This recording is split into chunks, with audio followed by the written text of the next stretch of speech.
Good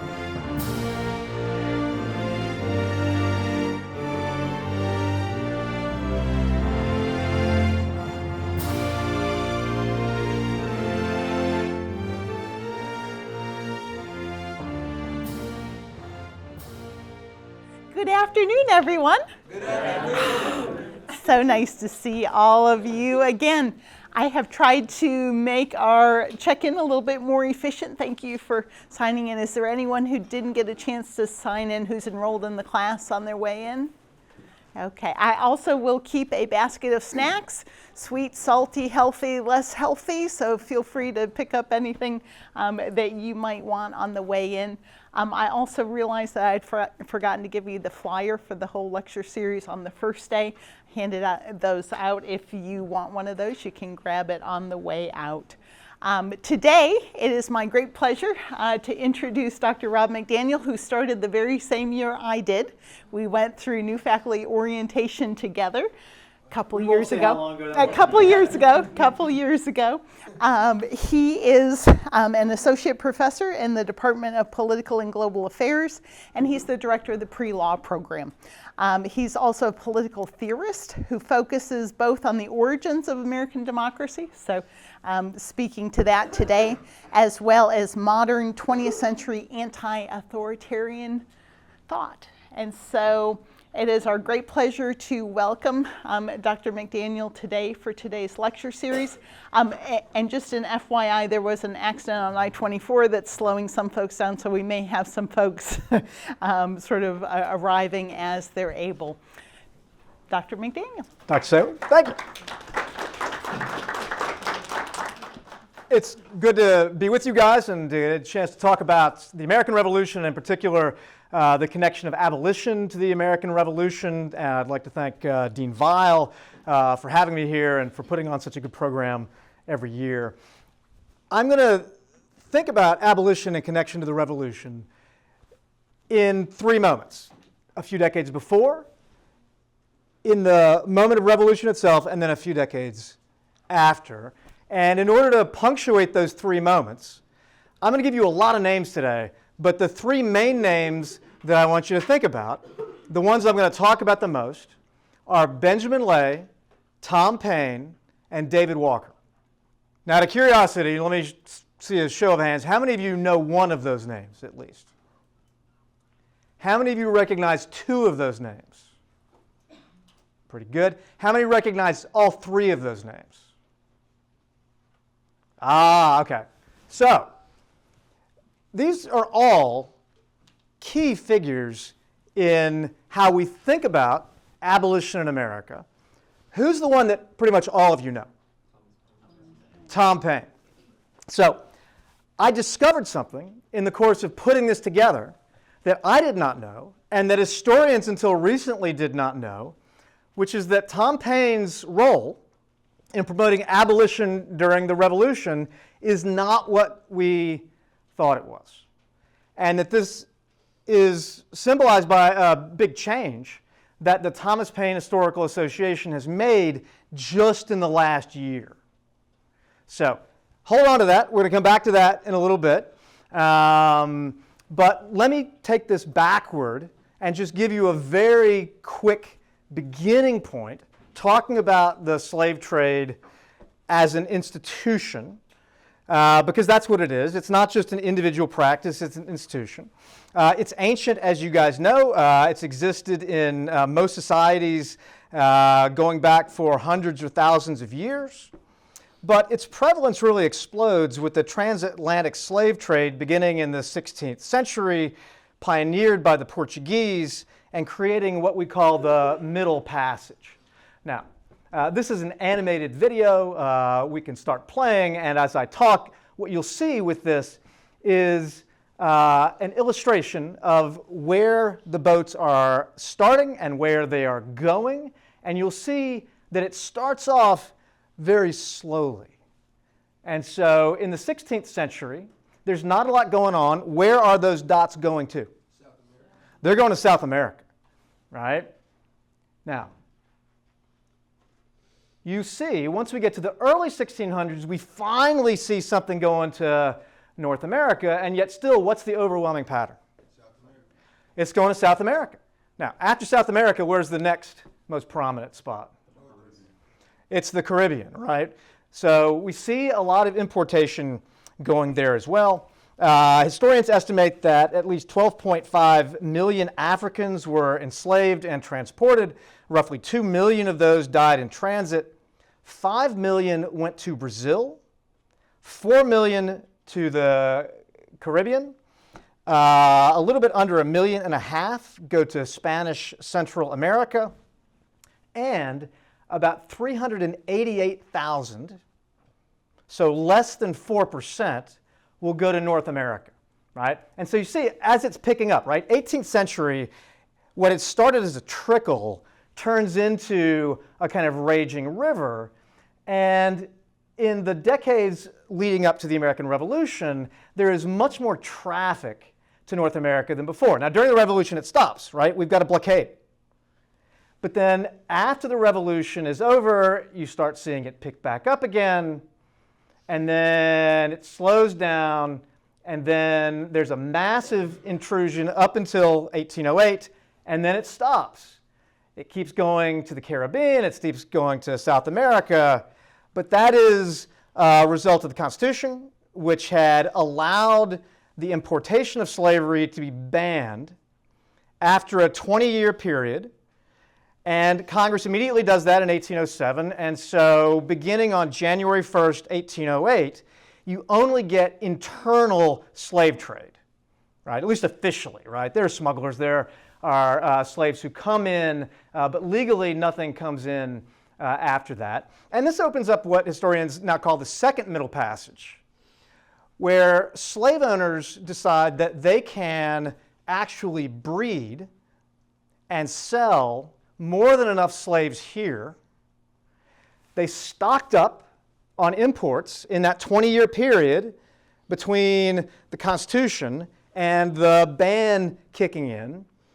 But what you see is that slave owners breed slaves, they sell them south, they sell them west. And so the Second Middle Passage actually sees the sale and transport of even more slaves in North America than the First Middle Passage had. Right? So this is a big impact. And one of the things I like about this, again, is it gives you a good graphic representation of exactly how that slave transport works. And I'd like to thank in particular Andrew Kahn and Jamel Bowie, who put this in Slate magazine a few years ago as a convenient reference. And if you want to go back and take a look at that, this is a good place to find it. One of the things I think that this shows us, of course, is that the slave trade developed slowly, and then it just expands dramatically in the period really between 1725 and 1825. Starts with the Portuguese, as I said, then joined by the Spanish, finally the Brits, the French, the Dutch, and Americans. And while slavery is an ancient institution, racism is not. Xenophobia has been around for a long time, fear of the other, the outsider. But racism, the idea that there are distinct racial categories and that there's some sort of hierarchy of those racial categories based on skin color, is a distinctly modern idea, one that develops as a post hoc, retroactive legitimation of a pre-existing slave trade. And the more profitable that slave trade becomes, the more extreme and the more ideological the racial ideology has to become in order to justify it. Now, there is, of course, pushback, right? What we see developing along with the slave trade is racial ideology in order to explain it, legitimize it. We also see the emergence of anti-slavery argumentation. And just to give you one sort of famous example, my guess is that most of you at some point have encountered or at least heard of John Locke. Right?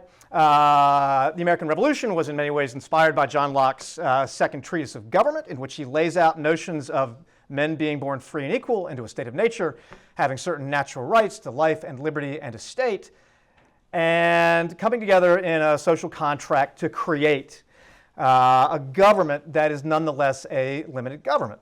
Locke has a fairly controversial chapter early on in the second treatise on slavery, in which he does not completely rule it out, but suggests that slavery is limited to situations where people have been captured fighting an unjust war, which was a fairly traditional justification. But what more recent scholarship has demonstrated is that Locke's main purpose in his chapter on slavery and its connection to the idea that people were born free and equal is to discredit the idea promoted by the Stuart monarchs in England that slavery, like monarchy, is a hereditary condition. All right? The Stuart kings in 17th century England loved divine right of kings. They saw monarchy as something that was inherited. They saw aristocracy as a heritable trait. And so on the bottom of the social spectrum as well, they see slavery as fundamentally heritable, and so that's a part of the ideological move that they're making. And Locke, at least in a subtle way, is trying to push back against that idea.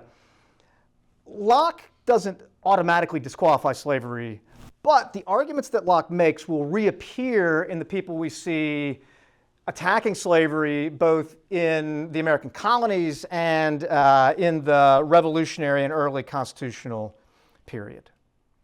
Now, when we talk about the issue in the American colonies, the first four major anti-slavery publications in North America were Samuel Sewall's The Selling of Joseph from the year 1700, John Hepburn's The American Defense of the Golden Rule in 1715, Ralph Sandiford's A Brief Examination in 1729, and the guy I want to talk about, Benjamin Lay, All Slave Keepers Apostates. Now, somebody want to tell me what an apostate is? Yeah, you're a heretic, you've betrayed your faith, and you can tell from the title that Benjamin Lay's taken no prisoners. Like apostasy, kind of like a different word for apostasy, basically. Yeah, that's right. If you're apostate, right, that's what you're guilty of apostasy. And so, Benjamin Lay believes that anyone who keeps slaves has committed a grave sin, an offense against God, and he becomes a core early activist in laying out this case. His biographer, Marcus Rediker, calls Lay, let's see, there we go, Benjamin Lay, who liked to call himself a man of strife and contention. His biographer, Marcus Rediker, labels him the first revolutionary abolitionist and credits him with having pioneered what historians call immediatism. Right? When you see discussion of anti-slavery politics, especially in the early republic, you will typically see historians distinguish between immediatism and gradualism. Right? Gradualism is, let's create some policies that down the road will ensure that slavery disappears. All right? Immediatism is that slavery is wrong, it's a crime, it's a sin, and all slaves must be freed now. All right? Benjamin Lay, in the 1720s and 1730s, is pioneering what historians now call immediatism. The manifesto, All Slave Keepers Apostates, is delivered in a series of disorganized papers to his friend Ben Franklin. He basically tells Franklin, here's what I got, figure out what you can do with this. And so Franklin is the guy who's going to publish this, and Lay is going to have a big influence on Franklin's gradually budding anti-slavery politics. Now, I want to talk a little bit more about Benjamin Lay specifically here. He's born in 1682. He's born in Essex in England, and he's a Quaker. Now, as you guys may know, the Quakers are really the first American religious denomination to eventually denounce slavery. They do not do it immediately. It takes a while. They're a natural candidate to go down this road because the Quakers are a kind of fascinating offshoot of 17th century radical Protestantism in England. They not only are suspicious of the authority of the Pope and the king and the bishop and the elders of the Presbyterian Church, but they believe that in a proper congregation, everyone should be able to get up and speak their piece. They are pacifists, and because they do not recognize distinctions of social rank and status, they refuse to doff their caps to gentlemen when they see them in the street, right? So there's this intense strain of egalitarianism in them, and yet, when Quakers settle Pennsylvania, many of them, as slave trading is increasing, become slave owners. And many of the most prosperous Pennsylvania Quakers are quite happy to own and trade slaves in significant numbers. All right? Now, it's going to take a while for people to recognize how important Lay is, in part because he lives a very unconventional life, and his activism is so radical that his enemies portrayed him as something of a madman, and he was marginalized for a while, not only during his life, but after it. The other big thing you need to know about Benjamin Lay is this. He's a dwarf. He is 4 feet tall. He has a wife named Sarah, who is also a dwarf, and a co-activist working alongside him. Benjamin Lay causes a lot of trouble, and Sarah smooths things over and keeps him in the good graces of people he needs to be in the good graces of. And so this is very much an egalitarian marriage where both members are sort of working toward the same sorts of political objectives. Now, Lay is, of course, as I said, born in Essex, England. He moves to London.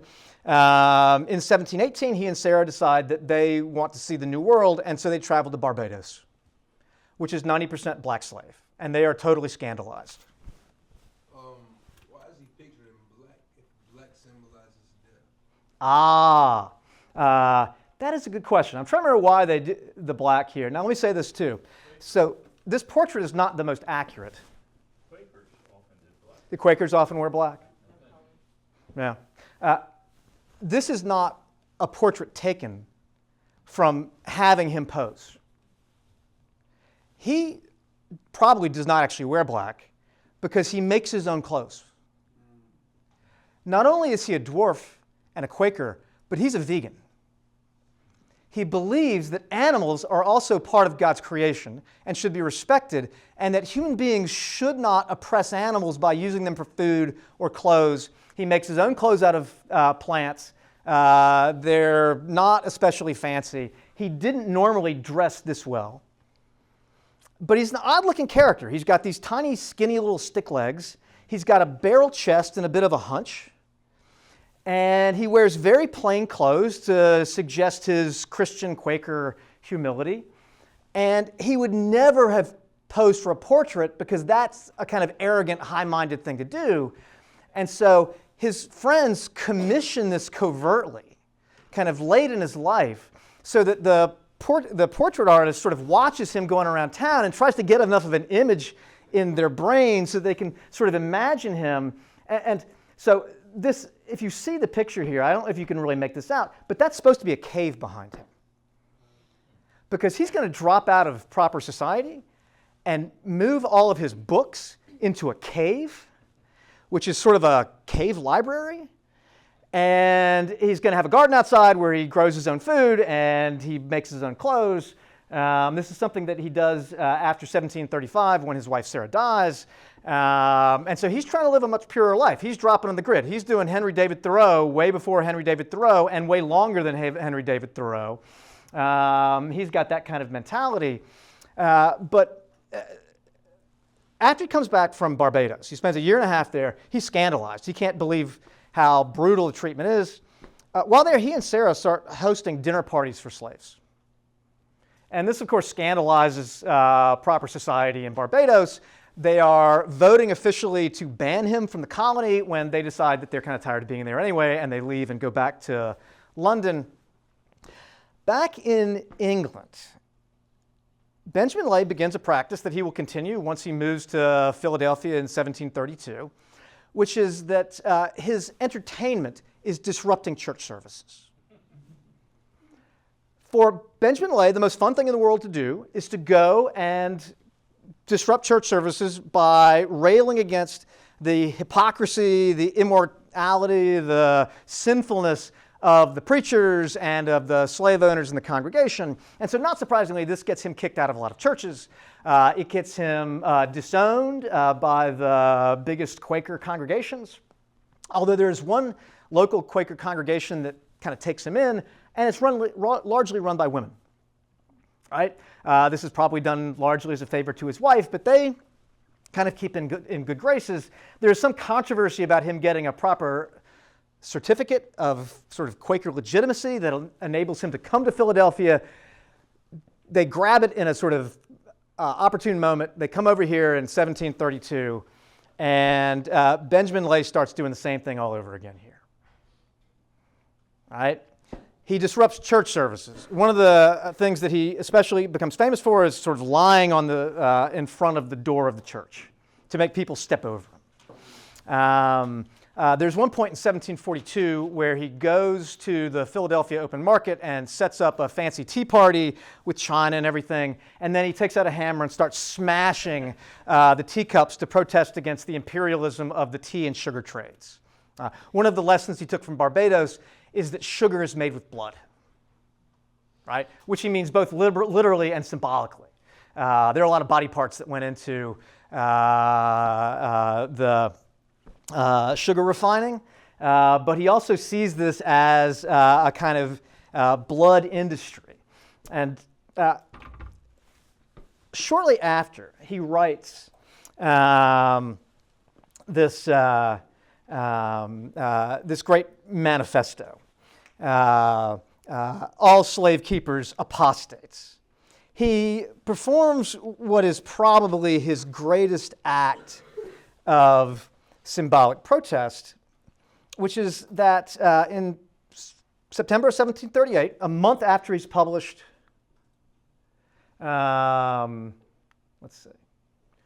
month after he's published this early abolitionist work, he walks 30 miles to the Philadelphia Quaker Yearly Meeting, which just happens to be in Burlington, New Jersey, and to an assembled audience that includes all the luminary Quakers, including John Kinsey, who is the Chief Justice of the Pennsylvania Supreme Court, and the Board of Overseers, making sure that all Quaker publications are legitimate and do not embarrass the church. Benjamin Lay kind of tops himself. While one of the speakers is giving a particularly eloquent sermon, and then they have a prayer, Benjamin Lay is standing over at the side of the church, wearing a heavy coat, and holding a long sword over his head. Just holding it there, standing still for a long period of time until the speaker is done, the prayer is over. He comes up to the front, he takes off his coat, throws it over his shoulder, reveals that he's wearing a military uniform of some sort. He's got a book, and he takes the sword, he unsheaths it, and he says, "Friends, you that are slave keepers, take the sword to defend your practice, for you can never defend it by the gospel, the sword of the Spirit, or our holy principles. For you thrust the sword through the bodies of men, women, and children, or cause it to be so done, as I do the sword through this book." At which point, he stabs the book with the sword. And what he's done with the book is he's hollowed it out, and he's put a pig bladder inside. And so it starts bleeding all over him, right? He's got pokeberry juice that he's put in this pig bladder. And so he's got this fake blood coming out all over the sword, dripping down his arm. And as John Kinsey, the Pennsylvania Supreme Court Justice, says, it creates mayhem, right? The whole meeting breaks out into chaos, and people run up to pick up Benjamin Lay and carry him outside of the building and throw him outside. More recent testimony that's been discovered suggests that that's actually not true, that Kinsey exaggerates what happens, that he's sort of actually very sympathetically escorted out by some friends of his in the congregation. He then washes off the sword in the Delaware River. But according to Kinsey, right, not only was there fake blood dripping off, that he was flinging it onto the Quaker elders in the front row. Was the book a Bible or I think it was designed to look like a Bible, but from what I've seen, I haven't seen it said that it actually was a Bible, right? But in the impression he wants to give, right, is that, right, and for him, you know, books were kind of holy things anyway, that there had been this, really sort of sacrilegious treatment of this holy thing. Right? So this is the kind of performative protest art that Benjamin Lay really perfects. And you know, it gives us a sense of what early abolitionism looks like. Right? It is a little lonely. It's a prophet crying out in the wilderness. He very much loved the prophets Isaiah and Jeremiah. He was inspired by the Beatitudes, the Sermon on the Mount, and the book of Revelation, not surprisingly. His friends, Ben Franklin, considered him to be the Pennsylvania Diogenes, the great ancient cynic philosopher who lived in a vat, survived on scraps of garbage, and saw his mission in life to speak harsh truth to corrupt power. Benjamin Lay also loved his classics. And so the cynic connection, I think, is a kind of powerful one, thinking about who he was. Now, Lay's first biographer in 1790 was Dr. Benjamin Rush. You may have heard of Benjamin Rush before. He's the beloved physician, scientist, and early abolitionist. He was a signer of the Declaration of Independence. Rush would promote Lay as a key inspiration and publishes his own anti-slavery tract, an address to the inhabitants of the British settlements on the slavery of the Negroes in America in 1773, just as the revolutionary tensions are beginning to heat up. Benjamin Rush bemoans the inhumanity of slavery. He affirms the equality of all men, black or white, and he argues that the supposed inferiority of Africans was the result of slavery and not its cause. Rush will also found the Pennsylvania Abolition Society in 1775. On the other hand, right, there's always a but. Later in his life, the committed scientist that he is, he's trying to figure out how to explain blackness scientifically, and he comes to believe it's a skin disease. We think that he probably discovered somebody who had vitiligo, like Michael Jackson, and that he thought that it was curable, and that because of that, maybe medicine could somehow intervene to solve racism by doing away with blackness, which is a sort of strange attitude, but it just kind of tells you how conflicted a lot of the abolitionist sensibilities are, that they might gravitate, even somebody like Benjamin Rush might gravitate toward a theory like that today that we recognize as a sort of obvious relic of the racism of the age. Now, among the founding fathers, the most famed advocate for abolition has probably for a long time been Tom Paine. Tom Paine, of course, famously writes Common Sense, which comes out in January of 1776 as a call for revolution, whereas most of the colonists seemed to think that they were trying to get the British to back down in their imperial policy. Tom Paine makes it very clear that the only solutions to the problems are independence, republicanism, and unity of the rebellious colonies now to be states. Now, for a long time, what we've taught is that Common Sense was Tom Paine's second great American pamphlet. Tom Paine was an Englishman. He wrote Common Sense under the name An Englishman. Once it becomes a sensation, he puts his name on it, and he becomes a celebrity. He had only come over to America in 1774. He was sponsored by Ben Franklin. He had been an underwear maker, and not a very good one. In England, he had run aground in business on multiple occasions. He had been a tax collector for a while. That didn't go very well. He had run through a couple of marriages. One wife died. The other he was divorced or separated from. He gets a new start. He comes over to America. He instantly gets involved in pamphleteering and editing. And the story that we've always told is that the first great pamphlet Tom Paine writes when he gets to America is a pamphlet called African slavery in America, which is the, right, aside from Benjamin Rush, the first great revolutionary indictment of slavery and the slave trade.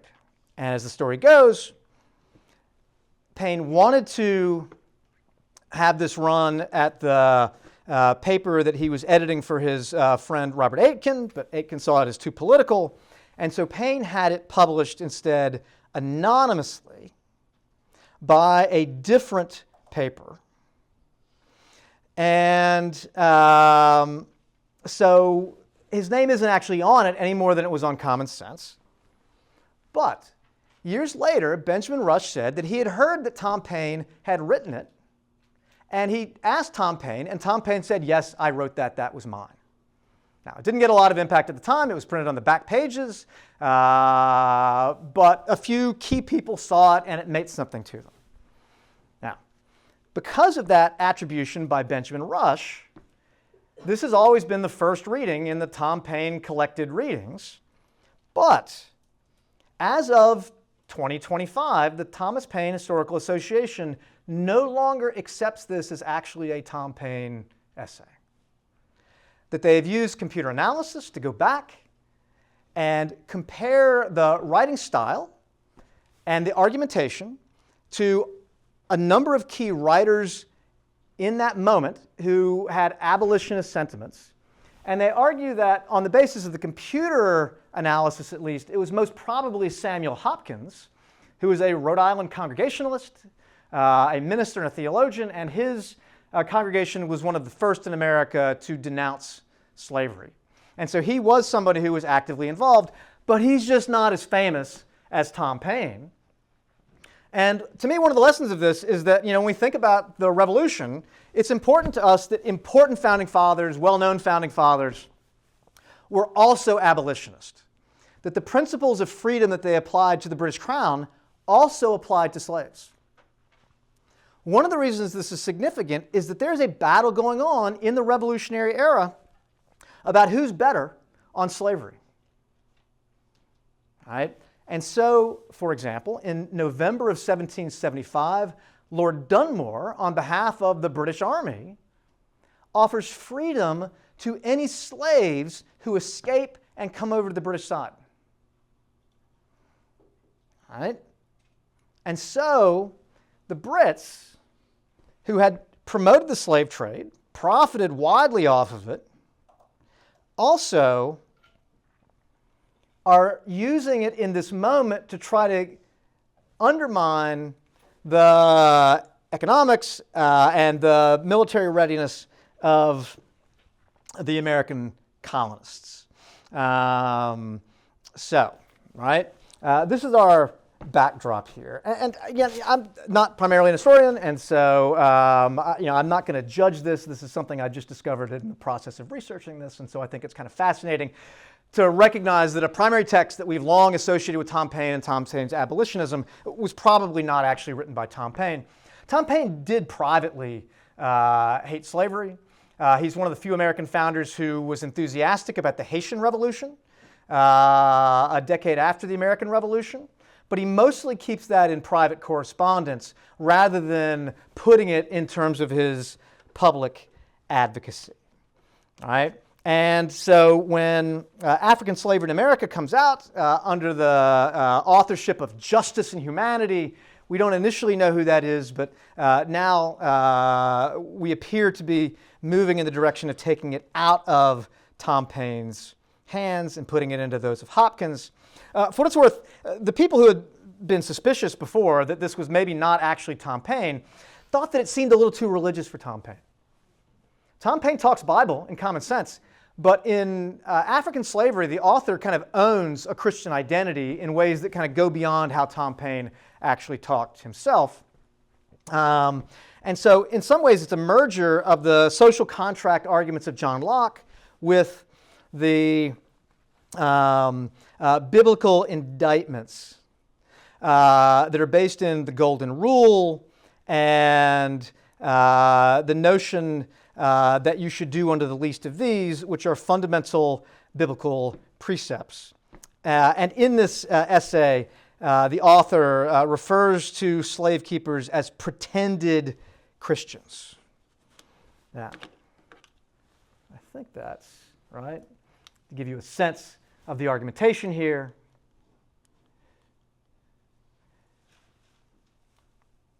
Right, and here's a little bit larger one. And note that there's a callback to Locke and the argument from heredity.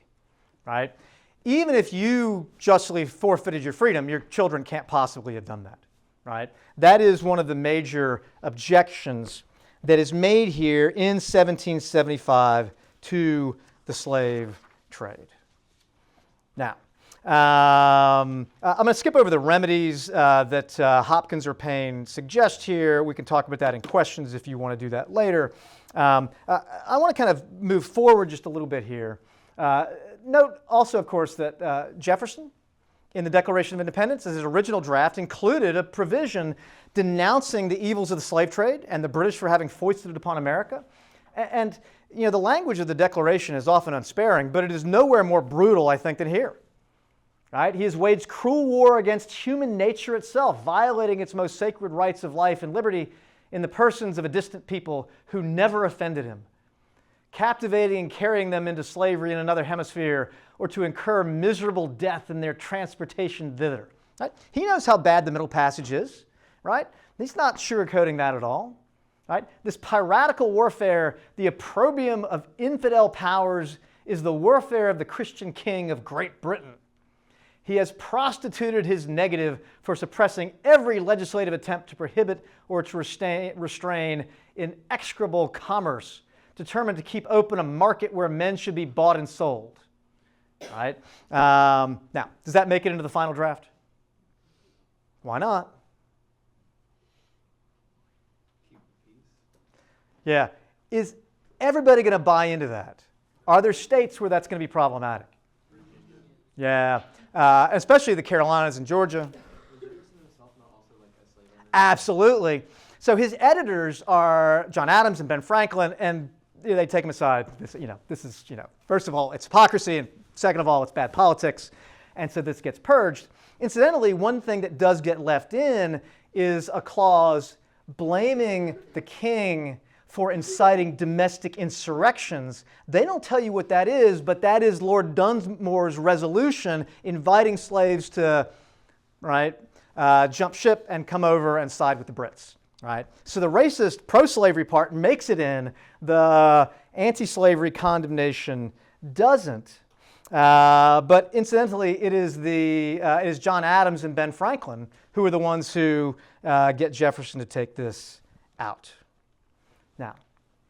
Now, in between, of course, we get the Haitian Revolution, which creates a big backlash. There are lots of fears, especially in southern states, that the Haitian Revolution might break out in Georgia or the Carolinas or Virginia. And at the same time, the cotton gin is making slavery more and more profitable. Now, this is going to create a tension. In the aftermath of the Revolution, we get partial liberation. The northern states, starting with Pennsylvania in 1780, enact gradual abolition of slavery. They're not going to abolish all slavery. They're just going to abolish new slavery. They're not going to free people who are already slaves. They're just going to say you can't have any new slaves. Now, the exception is Massachusetts, whose constitution comes out in 1780. It proclaims the equality of all men.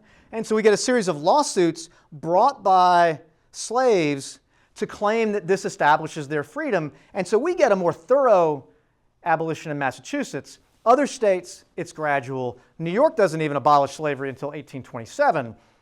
When this happens, Tom Paine in Pennsylvania is the clerk of the Pennsylvania Assembly, and he's able to read Pennsylvania's gradual abolition law into existence, right? Which is a sort of nice connection back to Tom Paine, even if he didn't write that great pamphlet. Now, in the South, things get more complicated.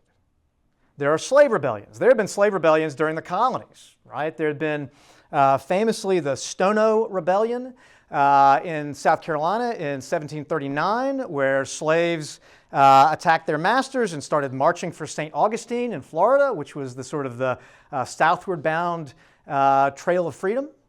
You have the Great New York Fire Conspiracy in 1741, which doesn't actually materialize, but it puts the fear of God in a lot of New Yorkers about the possibility of slave rebellion. And so there is this kind of emerging, right, fear, right? Slavery's being abolished in the North. You've had a revolution in Haiti, in the Caribbean. Slavery is much more profitable now, and yet we have these problems of rebellion emerging. And the first great post-revolutionary rebellion is that of Gabriel, sometimes known as Gabriel Prosser, who has been following these revolutionary movements, and in 1800 plans to bring together an army of slaves with weapons that he's made in his blacksmith shop to march on Richmond, capture the governor, James Monroe, and hold him hostage until he abolishes slavery. Right? He thought James Monroe would be sympathetic because James Monroe was a Jeffersonian. Right? They thought these guys want to free slaves, but they just can't for whatever reason. This will give them an opportunity to do it. Now, things go bad. There's a massive thunderstorm. They have to delay the plan. They get turned in by another slave named Pharaoh. And the whole thing falls apart. Gabriel gets hanged along with a couple of dozen of his co-conspirators. And so this is, again, a sign to Southern whites that there are dangers afoot. Now, notably, free blacks start founding institutions that would promote anti-slavery cause.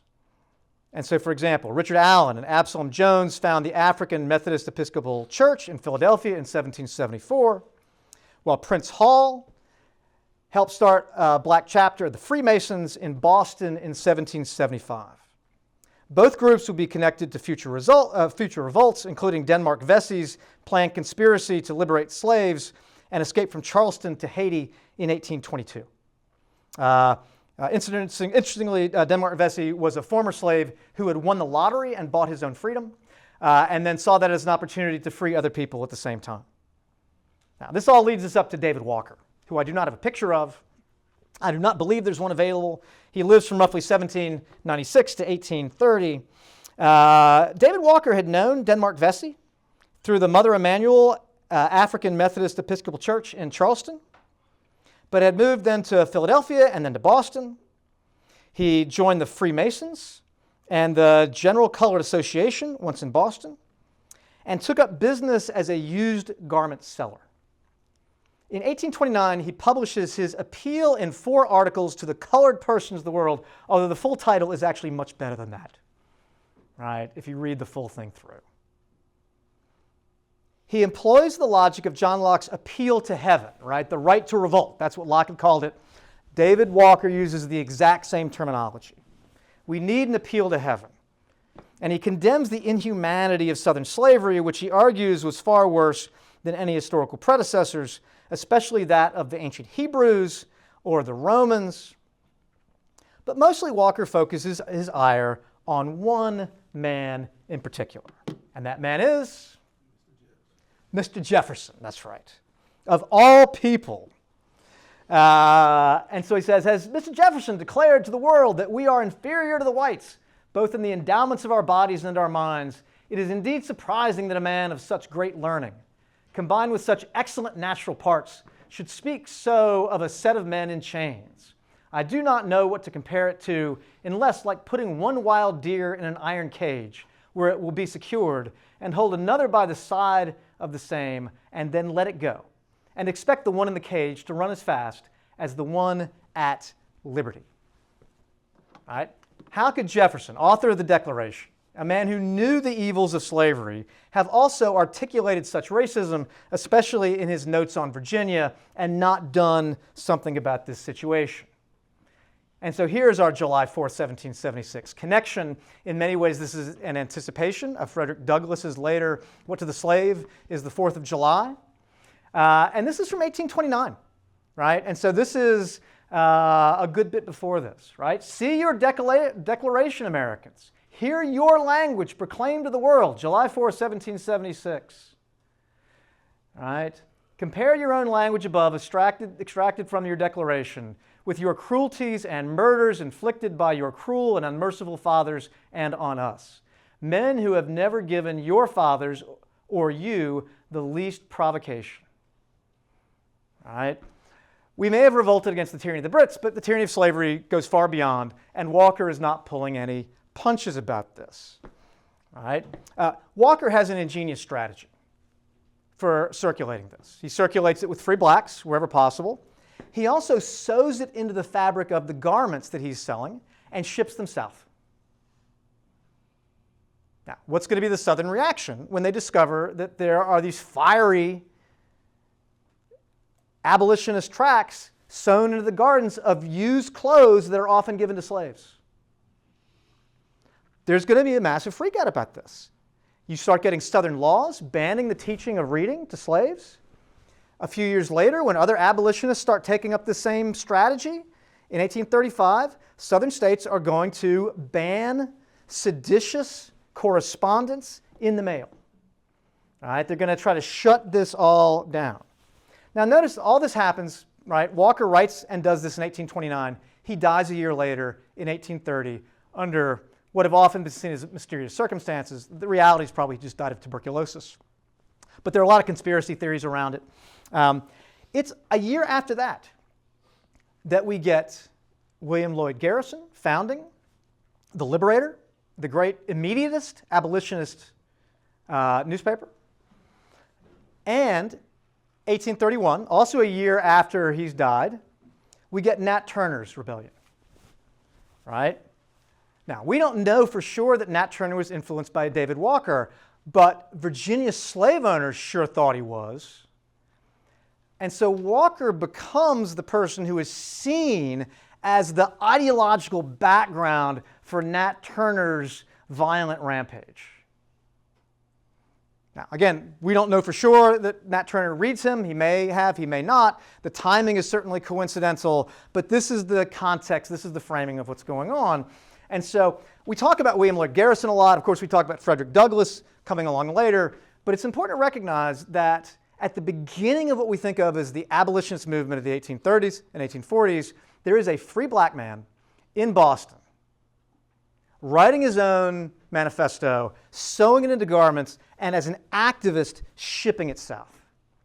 And so the marginal prophetic criticism of a man like Benjamin Lay is now manifested again, decades after the Revolution, by a free black man who can take this sort of leadership on his own, working increasingly with black institutions and with white abolitionists who will come later to create a movement. Now, there's more complication.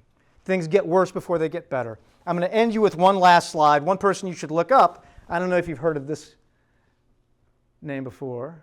Hold on. Do we have a? Uh-oh. Oh, there we go. Have you heard of Robert Smalls? If you haven't, you should look this guy up. He is one of the great badasses of American history. Robert Smalls is a South Carolina slave. He is working on a Confederate ship during the Civil War. He watches the captain very closely. The captain and crew sleep on shore at night. Robert Smalls has a brilliant plan, which is when the slaves are sleeping on the ship at night and the white men have all gone ashore, he's going to put on the captain's coat. He's going to put on a hat down over his face. He's learned the signals. He navigates the ship out past the Confederates, manages to do the signals right. They don't see anything suspicious. He takes them out to the Union blockade, and he surrenders the ship, after which he's allowed to pilot a ship for the Union Navy. He eventually becomes the first African American in the South Carolina State House. He becomes a member of the U.S. House for a few separate terms, and eventually a collector. And so to me, Robert Smalls is the ultimate fruit of this abolitionism. Now, that's what I got for you guys. I went a little long. What questions have you guys got in the last couple minutes that we've got? Was John Brown inspired by which is like obviously probably most of these figures, but like which ones in particular do you ever cite any of them? Yeah, that's a good question. You know, I don't know John Brown well enough to give you a kind of good sense of this. But yeah, John Brown, obviously, he comes out of the radical strain, right? That he's not, right, one of the immediatists. You know, he's working with communities of abolitionism that by the 1850s have become much more prominent. He's radicalized by the experience of Bleeding Kansas. But there's also an element of John Brown, which is a little bit of a sui generis. In some ways, he's, you know, he's part of the movement, but he is his sort of own force of nature at the same time. And of course, that's the prelude. That's the last sort of big moment of rebellion before the Civil War breaks out.